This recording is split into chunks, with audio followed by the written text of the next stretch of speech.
logo ng bagong Pilipinas ay naglalarawan sa lakbayin ng bansa sa pagkamit ng kaunlaran. Ang tatlong pulang guhit ay sumisimbolo sa mga pangunahing yugto sa kasaysayan ng bansa.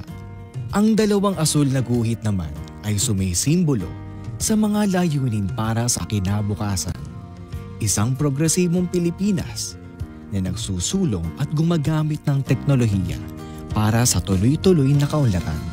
Ang pagsikat ng araw ay nagpapahiwatig ng bukang liwayway ng isang bagong Pilipinas sa ating pagnanais na maging sentro ng pandaigdigang merkado at komunidad ng mga bansa.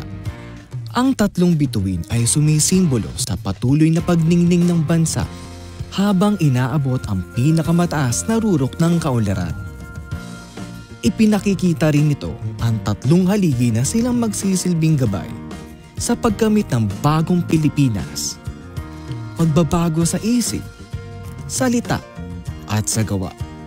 Ang habi naman o wave pattern ay naglalarawan ng pagkakaugnay at pagkakaisa ng sambayan ng Pilipino. Dahil ang ambisyon ng bagong Pilipinas ay makakamit lamang sa sama-samang pagsisikap, pagtutulungan at pagkakaisa ng bawat mamamayan. Halintulad sa pagsasama-sama ng mga hibla upang makabuo ng isang matibay na habi, ang mamamayang Pilipino. Naiiba man ang individual na pinagmulan na talento ay makapag-aambag sa lakas ng bagong Pilipinas.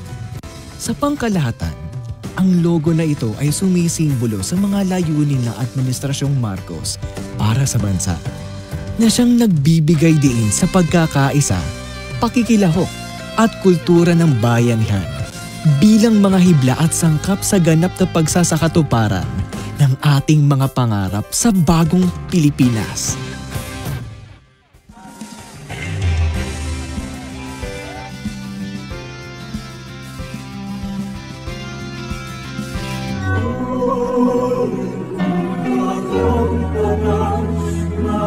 Lagi kang patuloy